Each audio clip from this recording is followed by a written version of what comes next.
What's going on, guys? I'm Aaron from PhoneDog.com, and let's say you want to make the Vibrant even better. What do? Well, you add Android 2.2, you change the battery cover, you add a front-facing camera, and you slap a new name on it. The Samsung Galaxy S 4G, available as of the 23rd in T-Mobile retail locations. Word on the street is you can get it in Walmart as of right now, but it's going to be available for $199.99, not $149, as they quoted in the hands-on video at Mobile World Congress. So $200, it puts it up there with the MyTouch 4G, the G2, and a couple of other high-end smartphones on T-Mobile. So is it worth it? Is it the device to get at $200, or should you go with the MyTouch 4G, the HD7, the G2, some other device? We'll find out in the full review, and this is going to be an interesting review because I'm going to do half of it in the office and half of it outside, because let's be honest, it's 70 degrees out there, looks great, feels great. We're going to take it outside. We're going to do Phone Dog on the road. Special thanks to our friends at Best Buy Mobile. They hooked us up with 2 of these so we can give them to you in the One Paw Bandit game. You know, one thing I like about Best Buy Mobile, you walk in, you don't deal with rebates,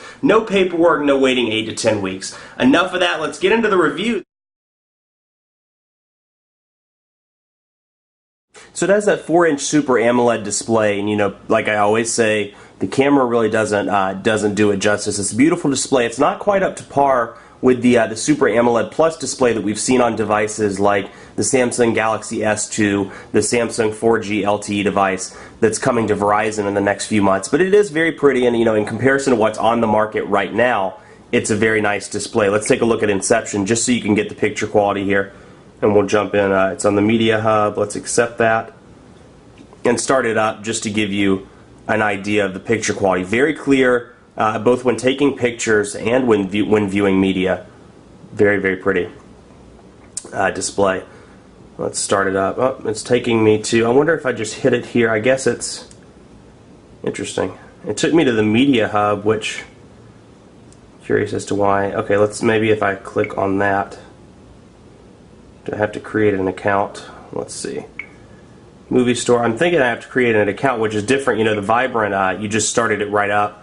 Click the button and it started up, but you may have to create an account with that. I don't want to create an account. I just want to watch my free movie. Let's go into Gallery and see if we can access it from there. Perhaps. Let's do Video Player. See if we can access. That might be the best way to do it. But you know, you look at something like that and you're like, that's pretty frustrating for consumers, you know, that have no idea. And if you click the button, it takes it, you know, it takes you to the Media Hub. That's really not the smartest implementation.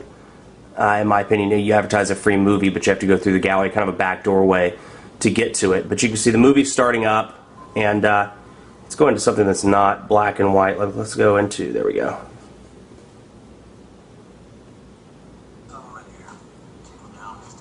Wait for that to disappear. Turn up the sound.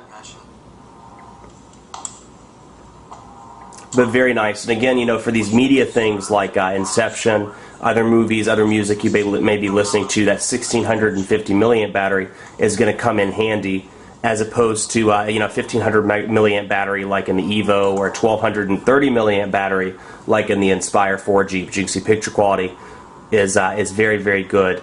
Let's zoom in a little bit so you can see. Wait for the focus to come in. Bring it out so you can get a focus on that. There we go.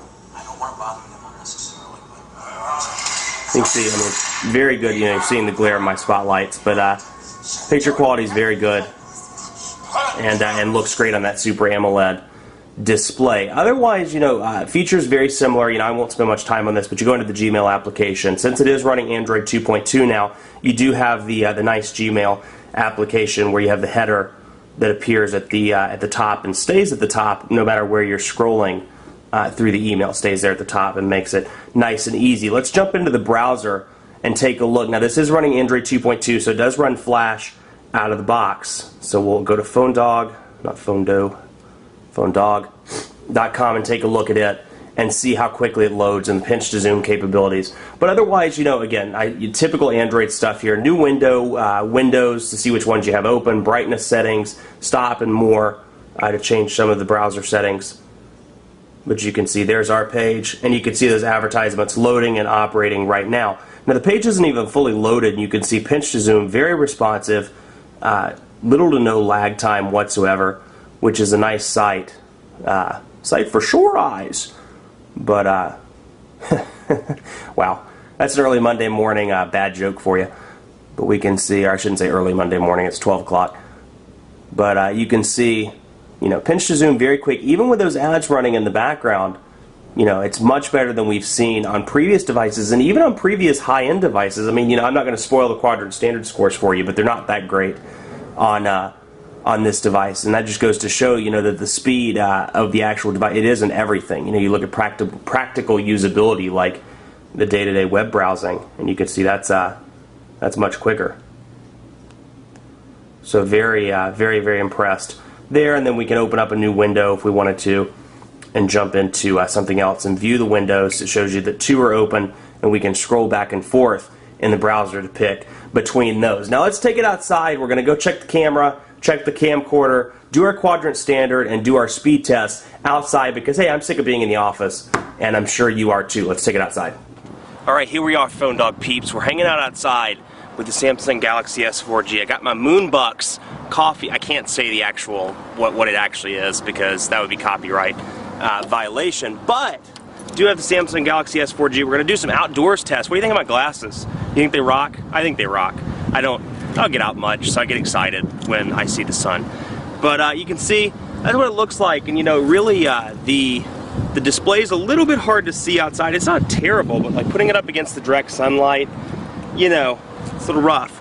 But let's take a look at the camera since we're outside. I'm going to take a picture of this this beautiful automobile over here, otherwise known as my baby. Let's see here. Bam. Let's do that. And you can see picture quality looks great on this display. Been very pleased. 5-megapixel camera, no flash, like I said.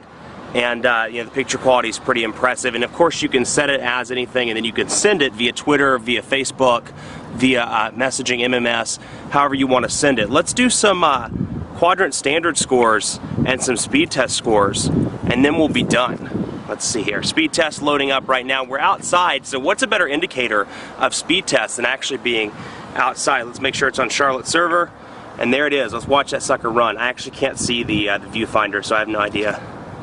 Do you like that look? Look like a professor? Do I look smarter than I actually am? No, not really. Let's see. People in the comments are going to be like, his jokes are lame. Well, they are. They really are. But that's okay. You know, it's all about having fun. So about 3.4 megabits per second, 1,000 kilobits per second, roughly 1 megabit per second on the upload. Let's do one more, and then we'll jump into the quadrant standard scores, and we'll call it a day on the Galaxy S4G review. Okay, we're getting a little higher with this one. 4.6 megabits per second on the upload, roughly about 846 kilobits per second. About 877 kilobits per second. So much better there. Let's do a quadrant standard test, and then we'll finish it up. Let's see here. Run full benchmark. We're going to let that load. Let me tell you a little bit about the device while it's loading. You know, call quality's been very good. I had some freaky thing happen when I did the unboxing, if you saw that, where the SIM card randomly stopped working. But, you know, it seems to be a little better now. I actually put in another SIM card. I think Samsung accidentally deactivated my SIM card, but I'm waiting to hear back from them. But it's running through quadrant standard right now. You can't really see it. Again, that Super AMOLED display, very hard to see outdoors. It's under direct sunlight right now, beautiful 72 degrees. With a little bit of wind, so sorry for the resistance in the microphone. But you can see it's running through right now, and it seems to run through pretty quickly until you see the numbers, and it's kind of, you know, kind of frustrating when you look at the numbers. We'll see here. We'll take a look at it. You guys want to go to the movies while it's loading? Movie theater is right there. I'm sorry, my jokes are terrible. Okay, sending benchmark results. Device is 961, so it actually comes in even with Android 2.2. Those numbers are surprisingly low, so I'm wondering, you know, what's going on, and you know, makes you wonder. It still has that 1 gigahertz Hummingbird processor, but still for Android 2.2, those are some incredibly low numbers. You'll do better with the MyTouch 4G or the G2 on T-Mobile. You know, and if it was 149, I'd say don't worry about it, or at least give it a thought. But at 199, you know, if you're a performance user, those other two devices are something to consider. Much more coverage to come on PhoneDog.com with the Samsung Galaxy S4G and more. We're going to do dogfights, We have plenty of coverage coming, so be sure to keep it locked on the site. Be sure to like us on Facebook, facebook.com/PhoneDog. I mean, you know, how can you not follow us? How can you not like us? I'm outside right now and people are watching me as I go by. That's super cool. We do a lot of that on Facebook too. At least I think we do. Facebook.com/PhoneDog. Be sure to like me on Twitter as well. PhoneDog_Aaron. Thanks so much for watching. We'll see you next time.